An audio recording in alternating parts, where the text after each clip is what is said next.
Hello all you 300 loving cosmonauts, as always I am Cosmic, and today we're finally sitting down and taking a good hard look at Total War Arena, which is the upcoming team-based strategy real-time battle game brought to you by Creative Assembly and Wargaming. Originally the game was being published by Sega, which is of course the parent company of Creative Assembly, but they did a deal with Wargaming, the producer of World of Tanks, and so the game has switched from Steam to the Wargaming launcher and it's okay, I guess. I mean, I'm not a big fan of Wargaming particularly. I think they heavily and over monetize all of their games, but thus far I have to say it's not too bad. It's not too bad. I mean, you know, I'm expecting there to be at some point within this game's lifespan a big old monetization run where Wargaming decide to monetize absolutely everything and bring out loads of stuff to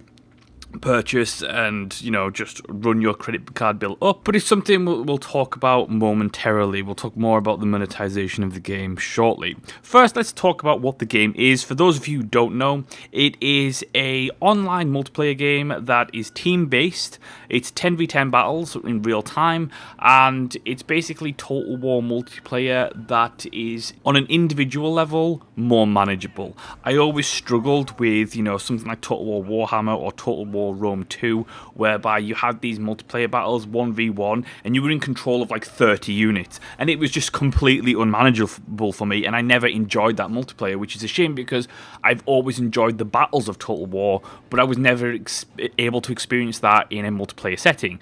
Total War Arena basically gives you that. If you don't enjoy controlling an entire army, then, you know, control 300 troops and a general, and that's that, and you work as a team, and you have, you know, multiple tactics and strategies that you can implement across different battlefields, and it's absolutely incredible. I have to say that, you know, straight out of the bat, I'm a massive fan of not only the premise of this game, but so far the execution. I absolutely love it from start to finish. There are a couple of things that I do have issue with, which we'll go into, but I think from a fan perspective of Total War, being a fan of Total War for more years than I would like to admit, it is something that I never knew I wanted, but now it's here. I couldn't imagine not having this as an option to play my Total War experience in a multiplayer setting. It is something that I just wish the multiplayer had always been like this, because it's just fantastic. Now, let's get into the core mechanics of the game. So, on the surface of the game, it's actually a very simple premise, right? You choose a general from one of three factions: Greece, Rome, or barbarians. Each general in each faction, you know, each faction has multiple generals, and each general has specializations, and they're good at doing certain things, and they all have unique abilities. They all have progression trees, which we'll go into shortly. But ultimately, it's, you know, your playstyle is going to affect which general is going to really work for you the most. I really like holding the line, right? I love forming a phalanx with a bunch of Greek hoplites and just watching the enemy run into the end of my spears and not take a single bit of damage. That is what I enjoy doing. I love protection, I love defense. So I went for Leonidas of Sparta, of course, because, you know, the king of Sparta, it kicks ass. And he's focused solely around, you know, hoplites, right? He's always focused on holding the line. He's focused on giving phalanxes additional buffs and that kind of thing. So that really worked for me. There are other generals like Germanicus, who is one of the Roman infantry generals. He, you know, is really good at focusing on Roman tactics and using the infantry to their best ability. So you have like infantry charge, you have testudo that stops arrow damage, that kind of thing. Then you have cavalry generals like Alexander the Great, who, you know, specializes in his abilities, you know, focus on more cavalry-based units. So you have a variety of options to go with in terms of your commander. Then you go and choose your 3 units. Now, your commander is going to be in one of those units, and he's going to have his own character, his own individual avatar, and that avatar is going to have a health meter, and that health meter, once it's dead, once your commander is dead, then your units are going to suffer a morale debuff, I would say.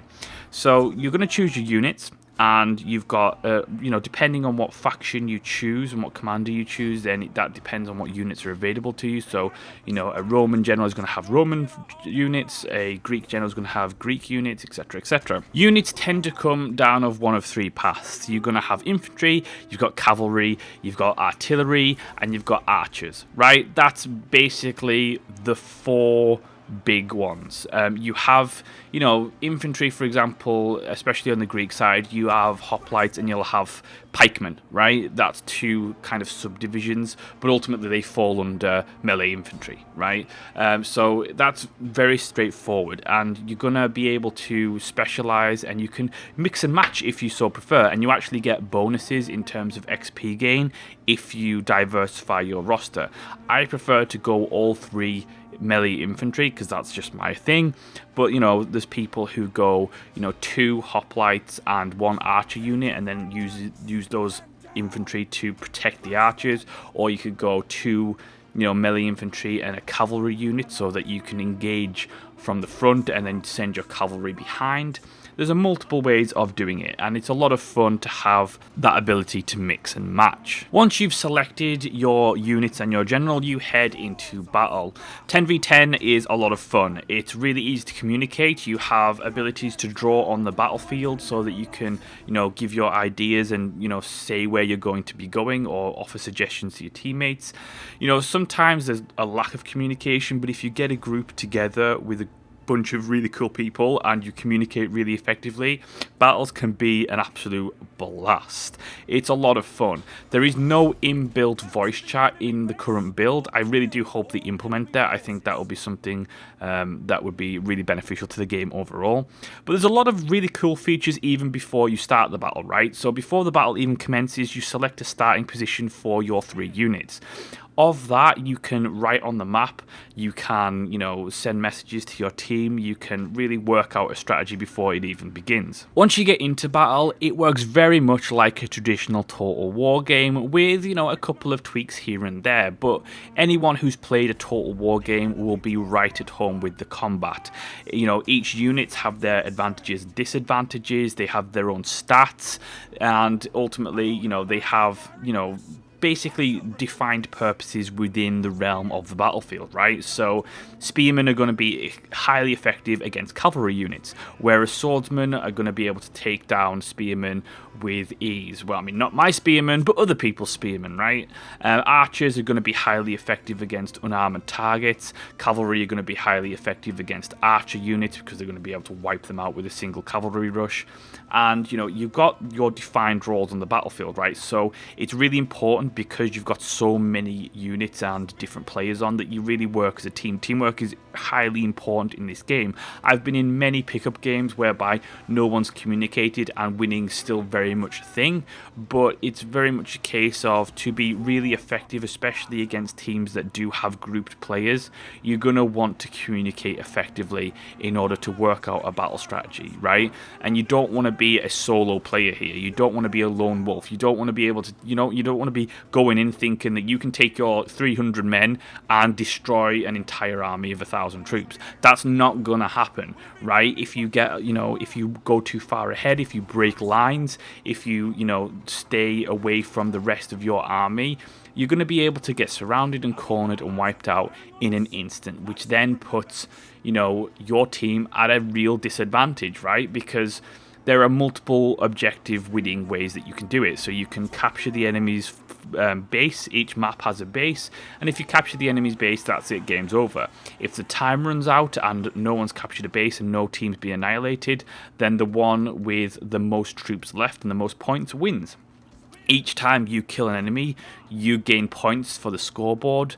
So you get points for attacking, you get points for defending, you get points for capturing the base, you get points for support, and it's a really nice system that really doesn't, I would say, it doesn't really make you at a disadvantage in terms of building XP for your troops and your general if you choose something that is more support role based, right? So if you are going to choose, say, artillery, you're going to be very immobile and you're going to be kind of stuck. And at certain points within any given battle, artillery is going to basically become ineffective because you're going to have the lines mixed, and it's no good throwing a bunch of catapults into your own troops. So it's about supporting those troops, and you don't get penalized for that, which is something that I really did enjoy about the game. I've spoken to a lot of people about Total War over the years, and one of the biggest things that people say to me about Total War is that they are overwhelmed by how complex Total War looks, right? And Arena, I would suppose, from someone who's never played Total War before, Arena looks very overwhelming and very complicated. It actually isn't. It's actually very easy to pick up and play. Definitely it's hard. It's one of those things that it's easy to pick up and play, but it's difficult to master. I think that there's definitely a learning curve. There is certainly a big element of skill, which we'll talk about the importance of that skill element in a moment. But it's something that I really love, the fact that it's skill-based, and it's something that I love, that it's really accessible. It's really easy to pick up and play. You can go from not having played a single Total War game to jumping in Arena straight away and being able to pretty much come relatively proficient at it within a reasonably short amount of time. Overall, however, the battle system works really well. The variety in maps, you have things to contend with like terrain, fighting downhill, for example, and if you're fighting uphill, the person who's at the top of the hill is going to have the advantage against the person who's below you, etc., etc. And there are multiple things and multiple facets that I don't really have time to go into, but ultimately there's a lot of strategic depth and tactical depth within the core combat of the game. Now let's talk about progression, because progression is integral in many ways in this game. The progression systems within Total War Arena work in different ways. So you have tech tree and you have an ability tree for your commander. Your commander is able to purchase abilities and basically passive improvements to their abilities. So, Leonidas is able to, purchase more damage, percentage of damage that his units use in Shield Bash, for example. Then you have the tech trees, and this is your unit tech trees. So this is whereby once your general gains a level, and there are 10 levels currently, once your general gains a level, he will be able to command troops of that level. But before you can use troops of that level, you have to basically progress your units. So you have to purchase various items of equipment, and then you're going to be able to save up XP to be able to purchase the next unit tier. Very straightforward. It is a little bit of a grind here and there, but it is rewarding and it's set at a reasonable pace for the most part. Where this comes into fold with the rest of the game is that each time you purchase a new piece of equipment for your individual unit, like for example Spearman, then you purchase a new spear. That spear is going to have different stats than the spear before it, so you're going to improve your damage or your flanking damage or your cavalry versus, damage versus cavalry, that kind of thing. Balancing is going to be an issue in this game, certainly, especially as new units get added. They've done a pretty good job of it so far. I mean, it's still based around those principles of Total War in terms of, spearmen beat cavalry, cavalry beat archers, etc., etc. But it's a little bit more complex than that, especially when it comes to, getting down to each individual unit stats and how they can be changed with the advancement of equipment. Combine that with, this is a free-to-play game. This is also a Wargaming published game. Wargaming are notorious for over-monetizing their products. And it is very much a case of, right now, Total War Arena in closed beta is not over-monetized. There are things that you can buy. There are things that you're going to be able to buy as the game progresses. So there are premium troops, right? So tier 4 or tier 5 or tier 6, you're going to be able to purchase a premium unit with real-world cash that's going to be Spartan hoplites. All of those premium units are very good units in and of their own right, okay? However, they cannot be upgraded with equipment. And when you put them against the same tiered units, so for example, Spartan hoplites or the normal hoplites that you get through normal XP, right? You put those two and two together. When you've just purchased the initial unit of that tier, so let's just say I've just joined into tier 5, right? I have the standard tier 5 infantry and I have Spartan hoplites. When you compare the two, Spartan hoplites are going to be much better in terms of their stats, and premium units tend to have maybe different abilities than the standard tier unit. However, once I upgrade that standard tier unit, that is going to be much more effective than those premium units are. So premium units, they're fun to play, but they certainly don't offer, at a certain point at least, initially they do offer an advantage, but at a certain point they don't really compare in terms of stats once you've started to upgrade your standard tier units of that any given tier, right?